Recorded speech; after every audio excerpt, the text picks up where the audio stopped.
Hi there, Happy New Year! I know I'm a little late with that, but I hadn't told you yet and I really wanted to. In this video I will talk about the best books of 2024. I have seen a lot of these types of videos going around lately and I really wanted to talk about my favorite books too. So these are all the books I gave 5 stars in 2024. I do have to warn you that I am a very generous rater. If I like the book, it is bound to get 5 stars. And I know that sounds really normal, like if I liked a book, why wouldn't I give it 5 stars? But let me give you some perspective. I actually read 39 books in 2024 and I gave 5 stars to 14 of them, which is more than 1/3 of all the books I read in 2024. Literally only 3 books got less than 4 stars from me. So yeah, but I still hope you enjoy me talking about my favorite books. These books are in chronological order, not in the order of how much I like them, because you cannot make me pick a favorite. The first book is Bookshops and Bonus by Travis Baldree. This is my first book of 2024 and also the first book I gave 5 stars. So my reading year started off really great. My boyfriend actually got this one for me for Christmas. And this is actually the prequel to Legends and Lattes. This follows Viv and she is an orc that goes on quests with her mercenary company. But one day she gets injured and her crew decides to leave her in a small little beach town to heal. All she wants to do is go back out there and fight some enemies, but she has to rest and relax. Here she discovers a little bookshop run by a mouse named Fern. Fern recommends her a book and we see Viv slowly falling in love with reading. And starting to work in this little bookshop. But the bookshop is failing and seeing as Viv can't sit still for the life of her, she is trying to save it and is making little quests for herself. Meanwhile, she slowly gets to meet the people in this small town and she maybe even develops a romance. Legends and Lattes was actually also one of my favorite books of the year when I read it, so I was really looking forward to read this. And it didn't disappoint. It's definitely a cozy fantasy, so the stakes aren't that high. But I personally love the little slice of life scenes we get to see as Viv is working in a bookstore. Opening a bookstore is one of my dreams, so that might be why I love this so much. On top of that, I really like the characters and I think the setting is just really cozy and beautiful. And I also heard there will be a new book in the series that will come out at the end of this year, which is called Brigands and Bread Knives. And I just can't wait and I will definitely pick it up when it comes out. I was trying to make a little pile right here, but of course Newt is sitting, he is just going to lay down. Of course. Well, I'm just going to put the books right here and I hope he won't try to push them over. Oh, of course. He absolutely loves laying in the sun, so I'm not really surprised that he's laying here. And I mean, I love good company, so I'm just gonna let him lay there. Are you falling asleep? No, of course. The next book is Killjoy by Holly Jackson. This is a novella in the Good Girl's Guide to Murder series. And it is about a little murder mystery party with Pip and her friends. I was just really missing the characters, so this was a perfect little story. I don't really know if I think it's fair to give a small little novella like this a 5 stars, but it felt really nostalgic and I was really looking for something like this. And I actually really liked the little mystery that was going on in here. The next one is the reappearance of Rachel Price, also by Holly Jackson. Like I said, I'm a big fan of the Good Girl's Guide to Murder series, so when I saw this was coming out, I immediately pre-ordered it. Which I think might actually be the first time that I pre-ordered anything. This book is about Belle and 17 years ago her mother Rachel disappeared. And 2-year-old Belle was the only witness. Now the case is dragged up again because someone wants to make a true crime documentary about it. Belle and her family agree, but Belle is very happy when the filming is about to stop. Because she wants her life to go back to normal. But as soon as the filming is about to end, her mother Rachel appears again. Walking by the road in the clothes that she was wearing when she disappeared. The story she tells sounds unbelievable. Unbelievable because Belle isn't so sure that it actually happened. Belle isn't sure why her mother would be lying, so she tries to find out the truth. I love this book a lot. I thought the story was so intriguing, I was on the edge of my seat for the entire thing. And I actually gasped when the plot twist was revealed, which doesn't happen a lot to me. Mostly I guess the plot twist in the beginning of the book and then it isn't thrilling anymore, but I didn't guess this one, which I loved a lot. And that also happened to me with the other books by Holly Jackson. I just love that every little detail in the story is important. And by the ending, she ties up every loose end and clue. Everything just comes together and the pieces all fall into place. I'm actually really interested if I could pick up all the clues if I were to review it again, but I think it's fair to say that Holly Jackson is a new auto-buy author for me. because I have enjoyed all of her books so far. I do know that I have already talked about a lot of the books that are on this list, but that doesn't seem that weird to me because of course I want to talk about it if I love the book, but I hope you don't think it's boring, and I think if you have seen a lot of my other videos, then you will probably not be surprised by all the books that are on here. So the next one is The Girl Who Fell Beneath the Sea by XEO. Oh, I love this book so much too. It's a little aggressive. This book is about Mina, and she lives in a town that has been ravaged by storms. And every year the town sacrifices a young girl to become the bride of the sea god, in the hope that the storms will end. But every year the storms keep returning. This year her brother's fiancé is chosen to be sacrificed to the seas. But Mina knows that this will leave her brother heartbroken, so she throws herself into the sea instead. Here she ends up in the spirit realm, which is filled with beautiful lights and delicious food. The sun is so bright, which I love. Now you can't really see the cover of the book, I'm so sorry. But I'm definitely not complaining, because the weather has been awful lately, so I actually really enjoy the sun for a little while. But when she ends up in the spirit realm, she figures out that the sea god has been in an enchanted sleep for a very long time. To save her people, she must wake the sea god. But she quickly realizes that a lot of people don't want to see him awake. Because when she tries to wake him, someone steals her soul. Mina has to try to reunite with her soul and get out of there as quickly as she can. Because a mortal can only stay so long in the spirit realm. I love this book a lot. It felt a lot like a fairy tale actually. And I especially think that the setting was beautiful and the food sounded so delicious. I actually had to have a snack handy whenever I was reading this because I got so hungry because of these descriptions of the food. And it also talks a lot about the importance of family and how people deal with grief. And for some reason I almost always connect with a story about grief. So this one was no exception. I actually cried a lot. It's not new. I cry a lot when reading books, but this one made me cry too. Next I have the entire Renegade series by Marissa Meyer. In this series we see a world where superheroes exist. A part of humanity has gotten superhuman abilities, which are called prodigies. But when superheroes exist, so do supervillains. In this series we follow Nova, who is a villain and is part of the anarchists. She hates the Renegades, who are the superheroes, because they promised her that they would protect her and her family, but they didn't. So she wants revenge. And we also follow Adrian, who is part of the Renegades and is trying to train to become a real superhero. Nova infiltrates the Renegades and gets to know Adrian, but she has to lie about who she is. Because she knows that Adrian is trying to hunt down her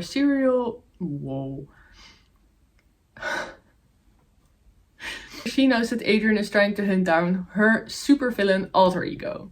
But Nova isn't actually the only one who is hiding who she is. I love this series so much. Noah already talked a lot about this series, but that only shows you how much I actually liked it. Since I already really love superhero stories, I already thought I would like this, but I didn't know I would love it this much. I actually had this series on my TBR for years now, but for some reason I never actually picked it up. Until it got really popular on YouTube a while ago. Yes, I am that easily influenced. It's actually a problem. But I'm so glad I read it. It is so action-packed and I just fell in love with the characters and I think the plot is so amazing. After reading the first one, I immediately got the second one to read and then my boyfriend gifted me the third one because I loved it so much. So I could just binge one after the other. And I actually think the series gets better with every book. Even though I already loved the first one. And I gave all of them 5 stars. This is definitely one of the series I actually still think about every single day. So this is definitely a 5-star series for me. I just put my book over so you can still see Newt. Of course, be even more cute. Because of course he is our little mascot for the video. The next book I absolutely loved was Artemis by Andy Weir. This one was definitely a surprise. My boyfriend got this for me as an anniversary gift. And I'd actually never heard about this one, but I absolutely love Project Hail Mary by the same author. So he decided to get this one for me.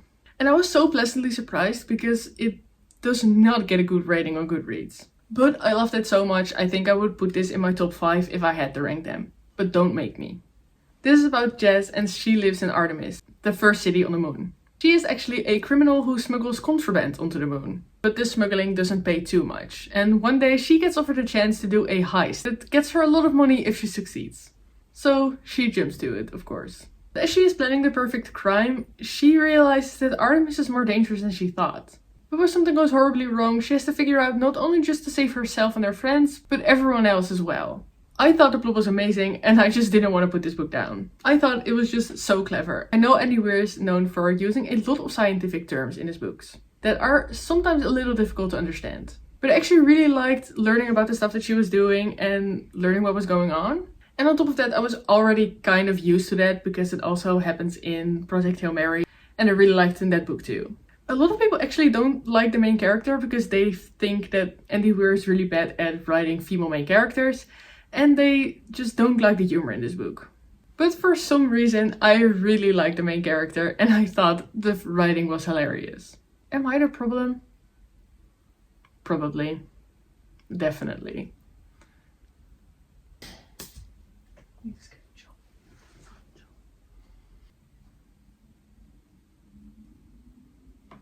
I don't know if he was just being really cute or I just smell bad.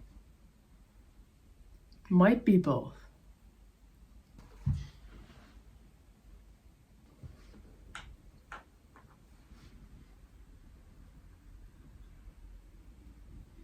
You know, he is just a main character in this video. I'm not even going to pretend it's about me anymore.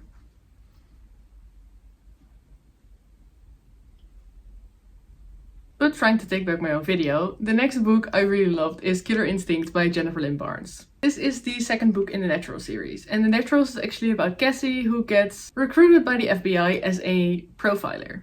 Together with some other teens, they are called the Naturals, because they are all naturals at some skills that are very important to the FBI. Like reading people, being really good with numbers, and detecting lies. They start working cold cases but quickly get roped into cases surrounding active serial killers.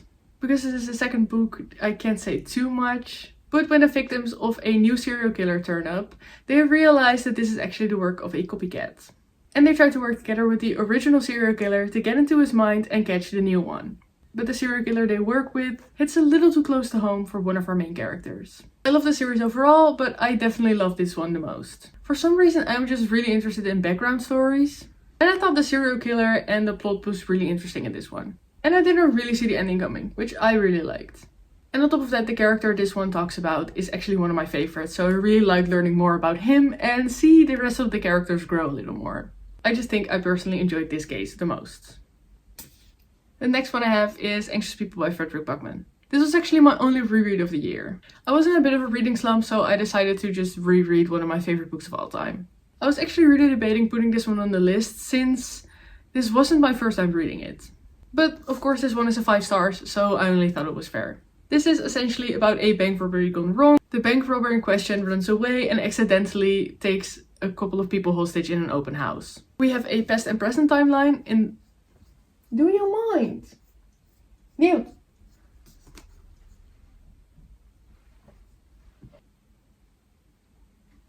As I was saying, we have a past and present timeline. Newt, chat! Kom up! As I was saying, we have a past and present timeline. In the past we see what happened to all the characters in the apartment, and in the present timeline we see the detectives trying to solve the case when the bank robber mysteriously disappears. And in the present timeline we see the detectives trying to solve the case as the bank robber has mysteriously disappeared. Frederick Buckman is just one of my favorite authors. I love all of the books that I read so far by him, but I think this one has to be my favorite.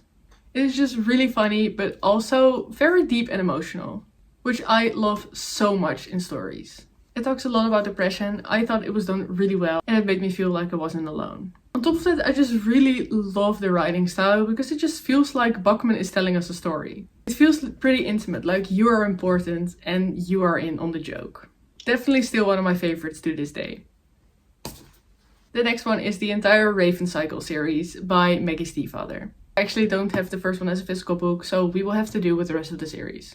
Now, this is a series that has seriously changed me. There was me before I read this series and me after I read the series. Okay, that sounds really melodramatic, and it is.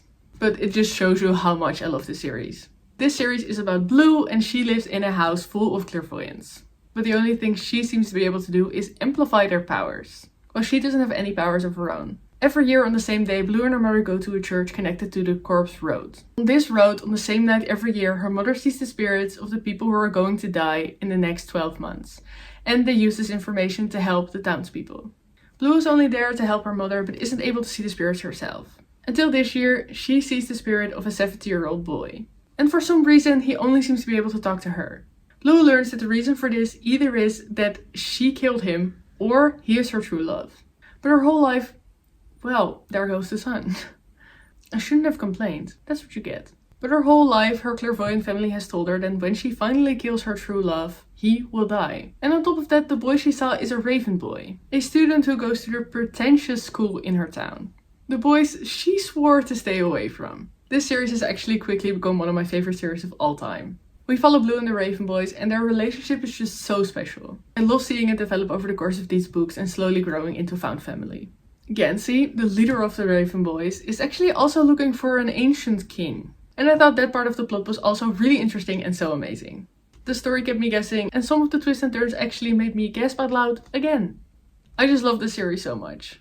After reading the first one, I wasn't actually able to get the second one, so I read another book in between, but I was just craving the rest of the series, so again my boyfriend bought me the rest of the series.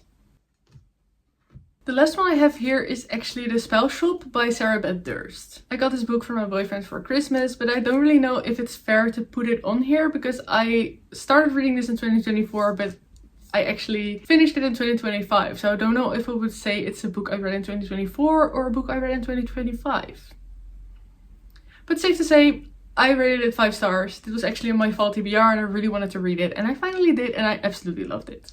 I'm still going to talk about it for a little bit. So this is about Kila and she is a librarian, but one day the library is on fire and she has to run away and take some of the books with her, together with her sentient spider plant Kaz. She remembers that she actually grew up on a little island that is far away from the city and goes there for safety. There she sees that her family cabin is still standing but needs a little bit of renovation. So she and Kaz take residence there and try to fix up the little cabin. But it's actually pretty dangerous that she is here with these books because she actually stole the books and these are spell books which are illegal to have in your possession. Here she meets the rest of the townspeople and it is actually so incredibly cute. There's a little bakery there, but to make sure that she can stay on the island, she needs money to stay there and buy some food. So she decides to open a little spell shop, but because no one can know that it is a spell shop, she disguises it as a gem shop. So she is making jam and selling little remedies on the side. This is so cute. It is also a cozy fantasy, so the stakes aren't that high, but maybe a little high because you of course don't want her to get caught. But it is so cute and there's a little romance in here that is also cute. So definitely 5 stars. Still don't know if I actually think this should have been in another video since I finished it in 2025, but why not? Since I am so bad at picking my favorites, I actually also have a little list of honorable mentions. These are the books that I didn't give 5 stars, but also really enjoyed and can't seem to stop thinking about. And Newt is back. The first one of the honorable mentions is the Blood of Stars duology by Elizabeth Lim. This is a Mulan retelling about Maya who wants to be the greatest tailor in the land. When her sick father is summoned to court to take part in a competition, she takes his place and poses as his son. And this competition will determine who will become the next imperial tailor. So actually just her biggest dream. But to win the competition, Maya has to make 3 dresses. One from the laughter of the sun, one from the tears of the moon and one from the blood of the stars. Which actually just seems impossible. But together with the court enchanter, they go on a little quest to seek out the sun, the moon and the stars. These books were simply amazing. I actually cannot tell you why I didn't give this series 5 stars, to be honest. The setting was absolutely beautiful and I actually love competitions and quest storylines. The only thing I know is that I liked the second book even more than the first one, but I also loved the first one. You know what? I might bump these up to 5 stars. And of course now the sun is shining into my eyes.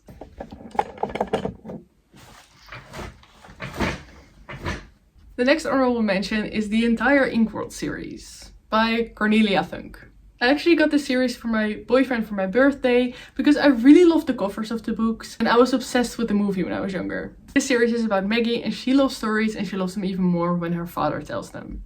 But her father doesn't read them out loud anymore ever since her mother disappeared. One day someone knocks at the door and she figures out that her father has a gift. Whenever he reads something out loud, the words come to life. And she learns that some very dangerous characters have stepped off the pages. I love this book so much and I would recommend them to anyone, especially to younger readers. But I didn't give them 5 stars because they were a tad bit too young for me. They are middle grade, so that makes total sense. The books do get a little more mature and dark as they go on, and I really enjoyed that.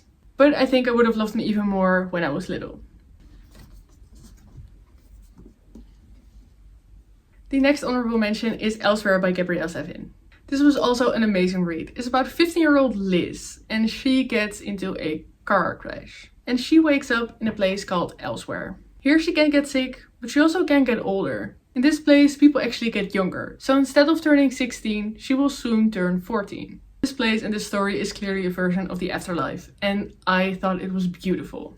She meets new people, like her grandmother that died before she was even born. And on top of that, she gets to look down at Earth and see everyone she left behind.